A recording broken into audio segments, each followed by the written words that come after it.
exactly do you go about analyzing your contract? Here, we'll go over how to evaluate a contract as well as tips for understanding and reviewing the contract. In business and personal matters, contracts are used to define the obligations, responsibilities, and recourse available to the involved parties. Whether you're a business owner, an employee, or a private individual, it's important to have the skills and knowledge to successfully evaluate, analyze, and negotiate all kinds of contracts. What if you want to buy a house or an office building? You're likely to encounter agreements for purchasing, an agency disclosure, or a property disclosure. What if you want to hire someone to make a website for you? In that case, you'll probably need a software or web designer agreement. Some of these contracts can be more than 25 pages long. Where do you even begin? That depends on how effective you are at evaluating contracts. Here's how to decide what kind of contract is right for you. Contract type.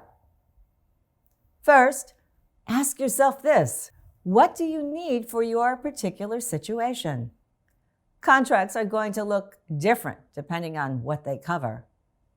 For instance, business buy-sell invoices generally appear on pre-printed forms.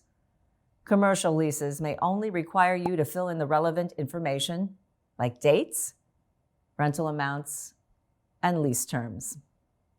However, confidentiality, franchise, and non-compete agreements can be written as a letter of agreement. Contracts can also vary in terms of how easy they are to understand. While there are many that you can navigate and evaluate on your own, you are likely to encounter some filled with unfamiliar legal terms or clauses that you may have trouble understanding. Those contracts are best reviewed or edited by a lawyer. If needed, you can use a pre-made form or templates for your contract. Using pre-made contracts has some advantages, like reducing the time needed to draft the contract and helping you become familiar with the terms in your industry. If you decide to use a template contract, make sure that you modify and tailor it to fully encompass your agreement so that it is properly understood by both parties. But be careful about using contracts you download from the web. What happens if you use a contract that was written by someone who lives in an area with different laws? For example, take Ben. He lives in Nevada and wants to start up his own business there with his partner Now, who lives in Delaware. Now prints out a contract for Ben to sign so that they can file their LLC. But since Now uses a contract from his home state, they both accidentally pay higher filing fees. If they had used a contract from Nevada, their filing fees would have been much lower. Something like this is a relatively small mistake, but bigger ones, like getting the quantity for a product shipment wrong, need to be handled by a lawyer.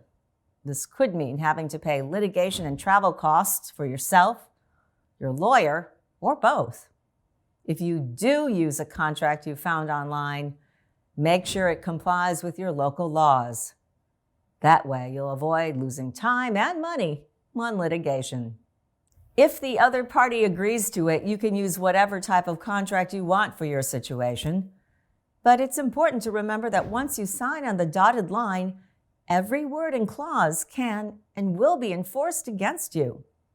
If you claim later on that you didn't understand parts of the contract, you'll still be responsible and accountable for whatever you agreed to.